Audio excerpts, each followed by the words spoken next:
dilanjutkan ke Gucun setelah regresi ke waktu masih kecilnya. Gucun berkata sambil melihat kedua tangannya. Ada apa ini? Aku yakin, seingatku, kalau aku melanggar larangan Heavenly Demon, jantungku diledakkan, yang membuat nyawaku berakhir di tangan Waisola.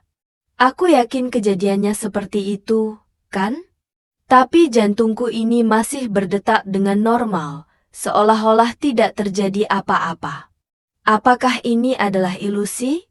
Tapi rasanya seperti kenyataan. Sambil memegang dadanya dengan kuat. Setelah itu, ia mulai menurunkan tangannya dan melihat sekitarnya. Terlebih lagi, dilihat dari tanganku yang masih kecil dan bersih ini, sudah pasti ini adalah versi diriku saat masih kecil. Tapi apakah ini kebetulan atau hanya mimpiku saja? Tapi kenapa? Sambil menatap dengan tajam seseorang di depannya. Nampak seorang gadis yang sedang bingung dengan tingkah Gucun di depannya. Gucun melanjutkan gumamannya.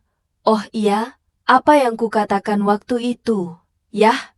Ya jelas aku menepis kentang yang ia coba berikan padaku.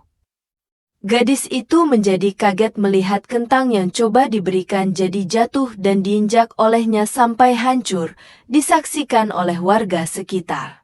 Aku juga berkata padanya dengan amarah, berani-beraninya kau memaksa masuk begini. Dasar sampah tidak tahu diri. Gucun yang sudah tersadar akan perbuatannya di masa lalu hanya bisa menepuk kepalanya dan berkata, ucapanku waktu itu benar-benar buruk juga.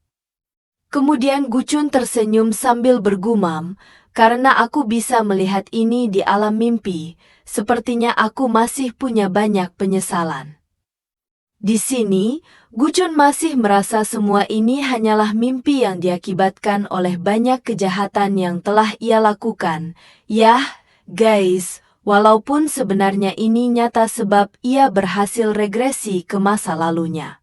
Oke, lanjut. Sang gadis yang dari tadi menawari Gucun kentang dan tak ada respon dari Gucun berkata dengan malunya, jadi kamu tidak suka kentang, yah? Melihat gadis itu yang kecewa, Gucun pun akhirnya mengambil kentang yang ia pegang dan berkata sambil tersenyum dengan manis, terima kasih, aku akan menikmatinya. Kemudian Gucun pun menggigit kentang tersebut dan berteriak, aduh, sambil menjulurkan lidahnya yang kepanasan. Buset dah, guys, masa Gucun nggak tahu kalau itu masih panas? Lihat aja tuh. Asapnya masih mengepul gitu. WKWKWK. Oke, lanjut. Nampak sang gadis akan tertawa melihat tingkah Gucun tersebut. Di sini, Gucun bergumam sambil meredakan panas di lidahnya. Apa-apaan ini? Ini bukan dunia nyata. Tapi kok kentangnya bisa panas banget begini, yah? Gucun pun berusaha mengingat siapa sosok pengawalnya itu. Dia adalah penjagaku. Siapa ya namanya? Yah, kalau tidak salah, Moyon, ya? Moyon kembali berkata dengan sedikit cemas, kukira ada masalah serius yang sedang menimpamu. Di sini, gadis itu nampak tersenyum sedangkan Gucun masih menjulurkan lidahnya yang kepanasan. Haa. Moyon melihat itu pun ingin mengambil tindakan dengan mencoba menarik pedangnya sambil berkata, berani-beraninya kau? Gucun membalas perkataan Moyon itu, tidak apa-apa, berikan itu kepadaku, sambil menyodorkan tangannya kepada Moyon. Moyon nampak bingung apa yang Gucun maksud dan berkata, maaf? Di sini, Gucun menjelaskan maksudnya, kue madunya, aku tahu kau membawanya. Moyon yang ingat pun membalas, kak kue madu? Ini yang terakhir, sambil memberikannya kepada Gucun. Gucun yang sudah menerimanya pun berkata pada gadis itu, mau ini? Sambil menyodorkan kue tersebut. Gadis itu pun bertanya sambil senyum kegirangan, kakakmu ingin memberikannya kepadaku? Gucun pun membalas, "Yah, tentu saja, hehehehe." Moyon yang menyaksikan hal tersebut nampak kaget dan heran. "Hah? Tumben, Tuan Muda mau membagikan kuenya kepada orang lain." Gucun pun melanjutkan perkataannya, "Aku kan sudah menerima kentang yang enak, tapi cuma ini yang bisa kuberikan kepadamu." Hahaha, sambil mengelus rambutnya dengan malu. Gadis itu pun sudah terlihat sangat menginginkan kue tersebut. Ia bergumam, "Wah, ini pertama kalinya aku menerima barang mengkilap seperti ini, dan baunya manis sekali." Kemudian tiba-tiba terdengar seseorang yang sedang memanggil nama gadis itu. "Sol-ah! Sol-ah!" Moyon dan Gucun yang mendengar itu pun nampak bingung. Sedangkan gadis itu pun menoleh dan berkata, "Ah, kakek!" Gadis itu pun memeluknya lalu berkata, "Kakek?" Kakek itu pun menghampiri Sol-ah. "Kau tidak apa-apa? Kan sudah kubilang untuk tidak melepas pegangan tanganku." Sol-ah pun membalas dengan tersenyum dan sambil menyuguhkan kentang di keranjangnya. "Tidak apa-apa, aku mendapatkan kentang ini." "Dasar bocah, kentang itu bukan masalahnya." Kakek itu bertanya lagi dengan sedikit cemas, "Kau tidak terluka kan?" "Iya, aku baik-baik saja." "Kau tidak mengacau, kan?" Gucun yang melihat kakek itu pun nampak terkejut. "Orang ini?" Kemudian Sol-ah berkata kepada kakeknya, "Ah, aku memberi satu kentangku kepadanya," sambil menunjuk ke arah Gucun. Kakek yang melihat pemuda itu pun menggenggam tangan Sol-ah. Sol-ah yang melihat itu pun bertanya kepada kakeknya, "Ah, kakek? Kakek mau menarikku kemana?" Kemudian tiba-tiba kakek itu pun berdiri di depan Sol-ah sambil membungkuk ke arah Gucun dan Moyon dan berkata, "Cucuku tidak tahu cara kerja dunia ini, dan telah menghina tuan muda dari keluarga mentereng. Aku minta maaf jika dia sudah menghinamu." Gucun yang melihat itu pun berkata dengan nada tidak enak, sambil menjelaskan apa yang sebenarnya terjadi, "Tidak apa-apa, tetua. Malahan akulah yang harus berterima kasih." Sambil menangkupkan kedua tangannya di dada dan melanjutkan, "Kebetulan aku sedang lapar, dan dia mau memberikanku sepotong kentang untuk kumakan. Aku hanya bisa memberikan kue madu ini sebagai gantinya. Jadi apa kau mau menerimanya?"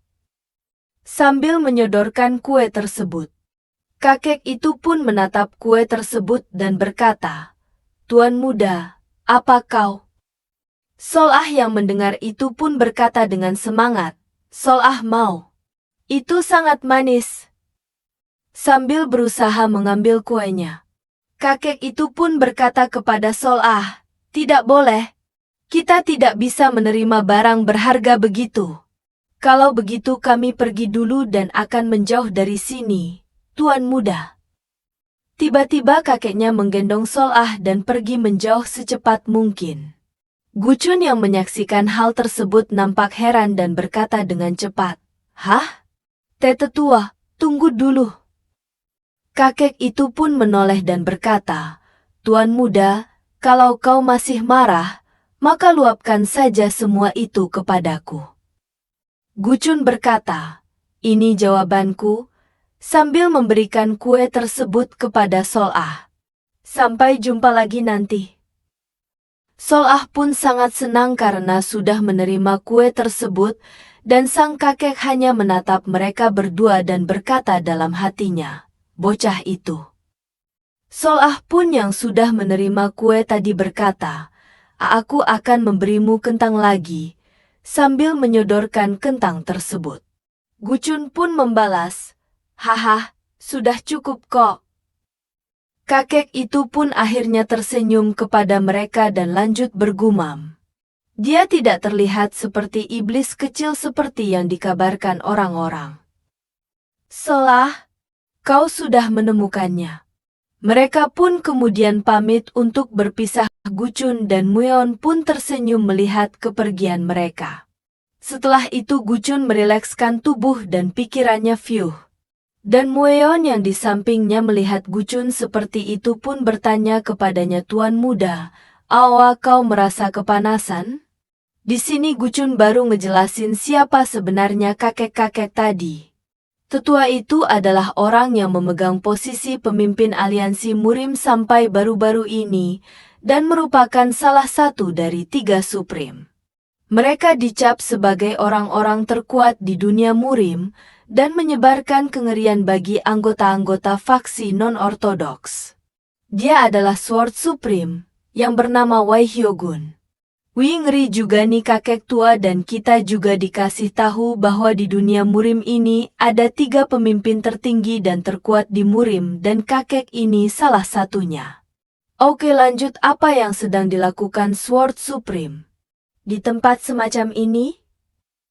Meski cuma mimpi, tapi aku nyaris terbunuh di sini. Setelah pergi lumayan agak jauh, kakek Wai Hyogun tadi kembali memenceramahi si Sol-ah, tapi Sol-ah tak terlalu mendengarkannya. Dia hanya nunduk dan sambil makan kue yang diberikan Guchun tadi. Setelah itu Sol-ah tersenyum manis sambil melambaikan tangannya ke arah Guchun dan Guchun meresponnya dengan senyuman. Mueon mengingatkan Guchun bahwa tuan muda, kau perlu kembali sekarang untuk menyambut kepulangan sang patriark. Guchun merespon, "Oke, ayo mari kita pulang. Dan sekarang aku sudah tidak punya penyesalan lagi dan sudah saatnya untuk bangun." Mereka pun sudah tiba di depan di rumah, tapi Guchun merasa aneh. Sial, kenapa mimpinya belum selesai juga ya? Kalau ini mimpi, bukankah akan berakhir di sini? Kalau ternyata ini bukan mimpi, apa ini ada hubungannya dengan kutukan Heavenly Demon itu? Tiba-tiba mereka dihampiri seseorang dan berkata luar biasa. Guchun yang mendengar itu teringat dengan seseorang suara ini. Gadis itu melanjutkan, "Tidak kusangka kamu berani datang," sembari mendekat dan diiringi banyak orang dari tempat yang akan dituju oleh pemimpin klan. Guchun yang melihatnya akhirnya teringat bahwa tidak salah lagi, ini Flame Sword, Gu Yeonseo, kakak keduaku, dan orang yang paling membenciku. Jadi, alasan semuanya berkumpul di sini adalah karena pemimpin klan yang Kaan datang. Gu Yeonseo pun bertanya kepada Guchun, "Apa tujuanmu kali ini, ha?" Sembari mendekati Guchun dan memegang pundaknya, Gu Yeonseo melanjutkan perkataannya sambil memperingati Guchun, "Kalau kamu merencanakan hal konyol lagi, maka lupakan saja dan menyingkir dari sana, oke?" Guchun yang mendengar itu merespon dengan melepas tangan Gu Yeonseo di pundaknya dan berkata, "Aku kemari karena diwajibkan." Gu Yeonseo yang melihat itu membalas, "Kamu berani mengatakan itu padahal kau tidak pernah kemari sebelum, Nai?" "Iya, itu memang salahku, aku akan minta maaf ke pemimpin klan nanti." Mueon mendengar itu berkata seakan tak percaya tuan muda akan meminta maaf. Sedangkan Gu Yeonseo di sampingnya merasa kesal dan kemudian berteriak dengan amarahnya, "Gu Yangchun!" Kemudian ia melepas aura kekuatannya dengan dahsyat kemudian jalan mendekati Guchun. Orang-orang yang menyaksikan pertikaian mereka pun hanya bisa menunduk. Gu Yeonseo pun melanjutkan ucapannya, "Aku tidak tahu trik apa yang sedang kamu siapkan itu, tapi sebaiknya hentikan itu sekarang juga." Dengan nada yang mengancam, "Kalau tidak, aku akan sangat marah kepadamu kalau kamu terus bersikap." Kemudian Guchun menyela omongannya, "Tunggu ayah, tidak, pemimpin klan sudah tiba." Nampak pemimpin klan sudah tiba di depan mereka dengan mengendarai kuda dengan sangat gagahnya. Kemudian ia bertanya kepada Guchun dan Gu Yeonseo, "Ada ribut-ribut apa ini?" Di sini, kalian akan lihat Guchun akan sangat berbeda dalam menyikapi setiap kejadian yang menimpanya. Mengapa Guchun berubah? Apa yang sedang Guchun rencanakan? Akan diulik lebih lanjut dalam episode berikutnya.